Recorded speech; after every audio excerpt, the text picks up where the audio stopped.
Good morning વિદ્યાર્થી મિત્રો. Standard 9 subject maths chapter number 7 સ્વાધ્યાય 7.1 વિડિયો નંબર 4. આજે વિદ્યાર્થી મિત્રો આપણે રકમમાં રાઇડર જે આપણે જોવાની છે, આકૃતિ સમજીશું, ત્યાર પછી આપણે દાખલો શરૂ કરીશું. કિરણ L એ ખૂણા A નો દ્વિભાજક છે. આ કિરણ L જે અહીંયાથી નીકળે છે, આ L એ ખૂણા A નો દ્વિભાજક છે, મતલબ બે સરખા ભાગ કરે છે. અહીંયા આ નાનકડો ખૂણો અંદરનો એક આ અને એક આ, બંનેને કેવા ભાગ કરે છે? સરખા ખૂણે વહેંચે છે. કેવા ખૂણે વહેંચે છે? સરખા ખૂણે. કોણ? આ જે આ કિરણ L અહીંયાથી નીકળ્યું, એ માંથી ઉદ્ભવ્યું અને અહીંયાથી આ દિશામાં આગળ વધે છે.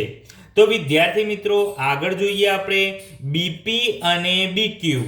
બીપી અને બીક્યુ, તો અહીંયા બીપી અને બીક્યુ આ જે બે ટુકડાઓ છે, માંથી ખૂણા A ની બાજુઓ પર લંબ છે. આ ખૂણા A ની બાજુ છે, આ ખૂણો A છે, એની બાજુ પર આ જે કહેવાય ને BQ એ લંબ છે, મતલબ અહીંયા કાટખૂણો આવે અને અહીંયા બી શું આવે? કાટખૂણો આવે. તો વિદ્યાર્થી મિત્રો શું કહે છે? લંબ છે. તો આપણે એટલું જોઈ લીધું. 90 નો ખૂણો આપ્યો. તો સાબિત શું કરવાનું છે? ત્રિકોણ APB. ત્રિકોણ APB મતલબ અહીંયા આટલો જે ત્રિકોણ રહેલો છે, એ ત્રિકોણ અને અંદરનો ત્રિકોણ, બંને ત્રિકોણને સરખા સાબિત કરવાના છે. અને BP બરાબર BQ, BP બરાબર BQ આ બે ટુકડાઓને પણ સરખા સાબિત કરવાના છે. વિદ્યાર્થી મિત્રો અહીં સિમ્પલ વસ્તુ છે. બે ત્રિકોણના કોઈ પણ ત્રણ અંગો તમને સરખા એકરૂપ આપેલા હોવા જોઈએ. મને શું દેખાય છે? આ ત્રિકોણમાં જુઓ, અહીંયા 90 નો ખૂણો, અહીંયા 90 નો ખૂણો. તો આ બંને અલગ અલગ ત્રિકોણના અલગ અલગ જે ખૂણાઓ આપ્યા છે, એમના માપ સરખા છે. પછી આ બંને ખૂણા કેવા? સરખા. અને બંને ત્રિકોણની સામાન્ય બાજુ આપી છે AB. તો આપણને આટલા ઉપરથી ખબર પડે કે ખૂ-બા શરતનું પાલન થાય છે. બે ખૂણાની જોડ સરખી છે અને એક બાજુની જોડ સરખી છે. તો અહીંયા આપણે ખાલી જે આપ્યું છે પક્ષ દ્વારા સાબિત થાય છે, એ બે ત્રિકોણો કયા સાબિત કરવાના છે લખી દઈએ પહેલા. તો ત્રિકોણ APB અને ત્રિકોણ AQB માટે તો હું સૌ પ્રથમ કયો ખૂણો લખીશ? APB. કયો ખૂણો? APB બરાબર ખૂણો AQB. AQB કેમ? કાટખૂણા. અને સાથે સાથે ક્યાં આપ્યું છે? પક્ષમાં જ આપ્યું છે. શેમાં આપ્યું છે? પક્ષમાં. પછી બીજી વસ્તુ શું લઈશ? આ બંને નાના ખૂણા જે સરખા છે, એ પક્ષમાં જ આપ્યું છે. તો PAB ખૂણો PAB બરાબર ખૂણો QAB.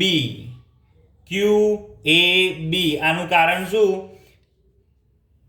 કિરણ L એ ખૂણા A નો દ્વિભાજક છે. અને બીજું શું કહેવાય લખવું હોય તો? પક્ષ પરથી. ક્યાંથી? પક્ષ પરથી આપણે લખ્યું. ત્યાર પછી એક બીજી બાજુ ખાલી AB બરાબર BA અથવા તો AB બરાબર AB લખો તો પણ ચાલે. આનું કારણ શું? સામાન્ય બાજુ.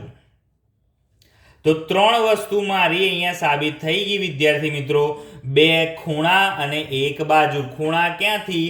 આ બંને કાટખૂણા હતા અને આ બંને ખૂણાઓનું માપ સરખું હતું. કેવી રીતે કાટખૂણા? અહીંયા આપણને ઓલરેડી કહી દીધું છે વિદ્યાર્થી મિત્રો, લંબ છે. આ જે BQ જે છે, એ આ એ ખૂણો જે બનાવે છે એ બાજુને લંબ છે, તથા અહીંયા આ બાજુને પણ BP લંબ છે. સામાન્ય બાજુ આપી છે.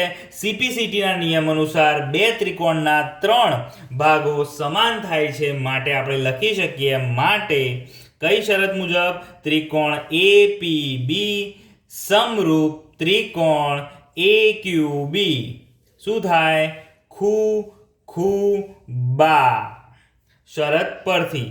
તો આપણે અહીંયા લખી શકીએ, આ જે બાજુ બતાવવાની છે બીપી બરાબર બીક્યુ. કેવી રીતે સાબિત થઈ? CP/CT ના નિયમ મુજબ. મતલબ આ જે બીપી આ જે બાજુ છે અને બીક્યુ આ જે બાજુ છે એ બંને બાજુઓ આ ત્રિકોણની જ છે. જો બંને ત્રિકોણ સમરૂપ હોય તો આ બંને પણ બાજુઓ સમરૂપ એકરૂપ જ થાય, સમાન જ થાય.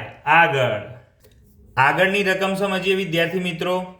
આપેલ આકૃતિમાં AC બરાબર AE, AB બરાબર AD અને BAD બરાબર ખૂણો EAC, તો સાબિત કરો કે BC બરાબર D.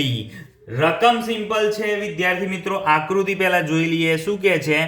AC બરાબર AE, તો AC અને AE આ ડબલ ટપકા આ ડબલ લીટા કર્યા છે અને અહીંયા ડબલ છે, તો એ બંને બાજુ કેવી છે? સરખી છે. અને અહીંયા સિંગલ એક આ અને એક આ બાજુ કેવી છે?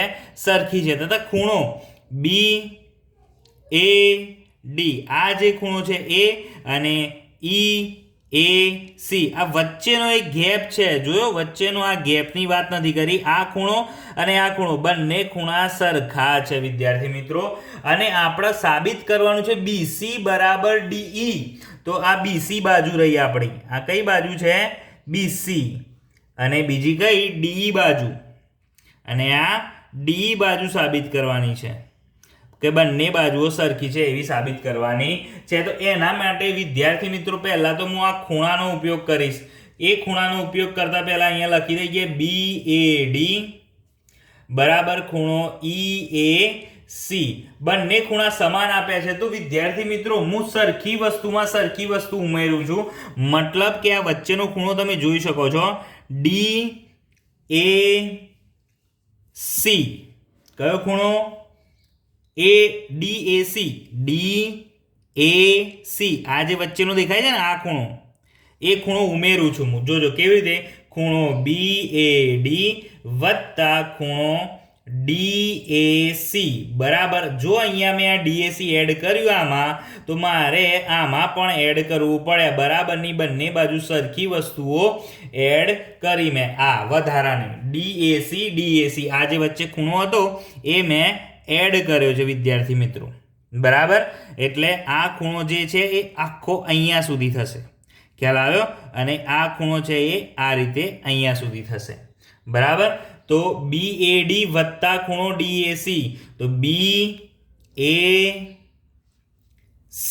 કયું થાય? ખૂણો BAC. અને આ બે ખૂણા ભેગા થઈને કયો થશે? DAE. કયો થશે? ખૂણો DAE.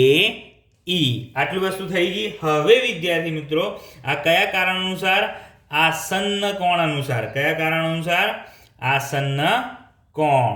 આસન્ન કોણ એટલે બે જે ટુકડા હતા ખૂણાઓના એને ભેગા કરીને મોટો ખૂણો એક અહીંયા આ બનાવ્યો અને એક આ બનાવ્યો. હવે વિદ્યાર્થી મિત્રો આગળ આપણે જે ત્રિકોણની વાત કરવાની. કયો ત્રિકોણ? ABC અને બીજો કયો? DAE.